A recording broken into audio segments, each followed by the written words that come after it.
Hello everyone, just put tofu into the oil and fry it, and you'll have a unique dish. Many people have never tried it before. If you learn this, you'll be a master chef. First, prepare a block of silken tofu. Silken tofu has a smoother and more tender texture. Cut the tofu into thick slices. Then cut the slices into long strips.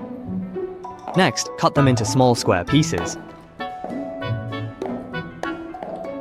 After cutting, place them in a bowl. Add a spoonful of salt, then pour in plenty of warm water, just enough to cover the tofu.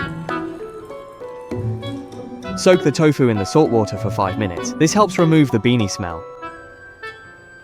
After 5 minutes, transfer the tofu directly into a pot to blanch.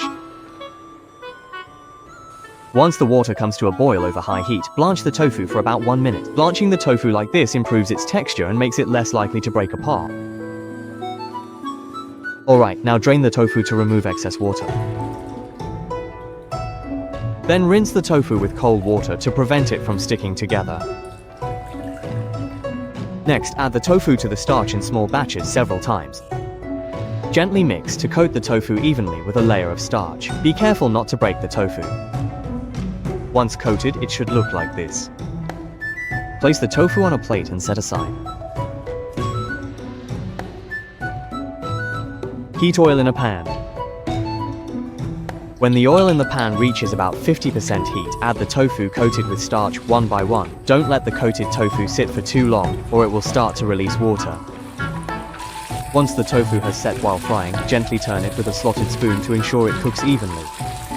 Fry the tofu until the surface is slightly golden and crispy.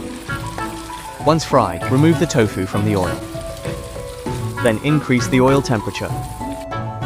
When the oil in the pan reaches about 70% heat, add the tofu back in for a second fry for 10 seconds. This makes it even crispier and more flavorful. Alright, remove the tofu and drain the oil.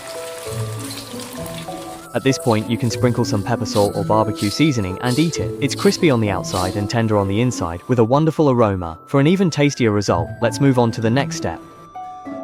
Add a generous amount of ketchup or tomato sauce to a bowl.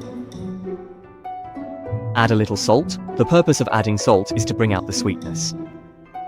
Then add a generous amount of sugar. Add an appropriate amount of white vinegar. You can adjust the amount of sugar and vinegar according to your taste. Stir well with a spoon. Now, a versatile sweet and sour sauce is ready. Pour the prepared sweet and sour sauce into the pan. Keep stirring with a spatula. Stir fry over medium-low heat, allowing the aroma of the tomato paste to come out and some of the vinegar's sourness to evaporate. This will make the sweet and sour sauce more fragrant. Simmer the sauce until it thickens. There's no need to add a starch slurry for this sweet and sour sauce. Just like this is perfect. Next, add the tofu and quickly stir fry so that the tofu is evenly coated with the sweet and sour sauce. Alright, take it out of the pan and plate it. Finally, sprinkle a little black sesame on top, and a delicious sweet and sour tofu dish is ready. The texture is crispy on the outside and tender on the inside. One bite is so satisfying, it's even tastier than meat. If you like it, be sure to save this recipe and give it a try.